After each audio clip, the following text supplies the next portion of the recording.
Once you've mastered your squat pattern and you've got some squatting time under your belt and you're feeling really confident in that space, there are a few things that you can start to do that will also assist your squat progression over time. So the first one that we're going to look at here is the pause back squat.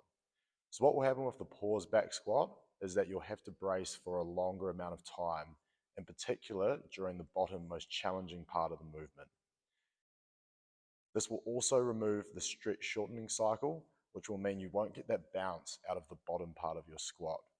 So as you go into the pause back squat, you'll again have to brace for longer on the way down, brace for longer while you're pausing at the bottom, and then have to drive out of the bottom of the squat without the stretch shortening cycle function.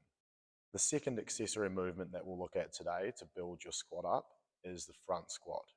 So although still a squat pattern, is definitely loaded a little bit differently, and a few key things to note here. The reason why I like it so much is the fact that you have to hold a nice tall trunk position, which means you have to have good trunk engagement, be able to brace well, and also own that bracing position in the bottom part of your squat, which is very challenging to do. The third accessory movement that I'm a big fan of in terms of building your squat and your lower body strength is an isolated single leg squat.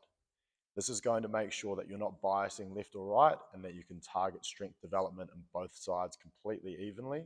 You'll be able to work through your range, work through your stability, and progress your strength in that space, and is far less demanding in terms of overall load on the body. You don't really need a lot of weight to do this one, so great for you to be doing as an accessory movement towards the back end of your lifting session. In terms of setup for the pause back squat, nothing changes from a regular back squat. All that's going to happen, instead of driving straight out of the bottom of the squat, I'm going to pause for a selected period of time. So as I squat down, I know that I'm decelerating, ready to pause. If I pause for about 3 seconds then, the biggest difference here is that I'm removing the stretch shortening cycle function. So normally on a regular squat, I would utilize that and be able to bounce out of the bottom a little bit more.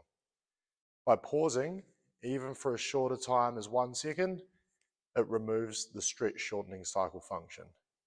By removing this function, it means that I have to provide myself a lot more stability and be able to drive out of the bottom purely with strength as opposed to using the elasticity of the muscles.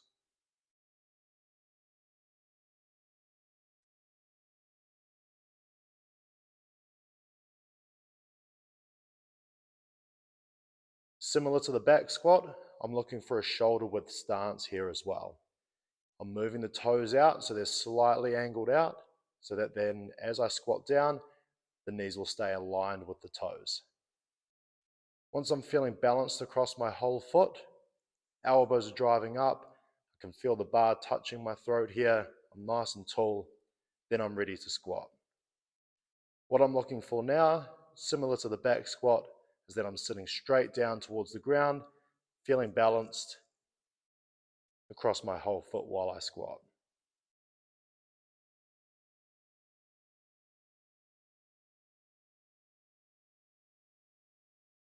Plate starts in, close to the chest. As I lower myself down through range, I'm holding nice and stable. I'm pushing the plate out in front of me as a counterbalance, and I bring it back into me as I come up to the top of the movement. So again, a couple of reps here.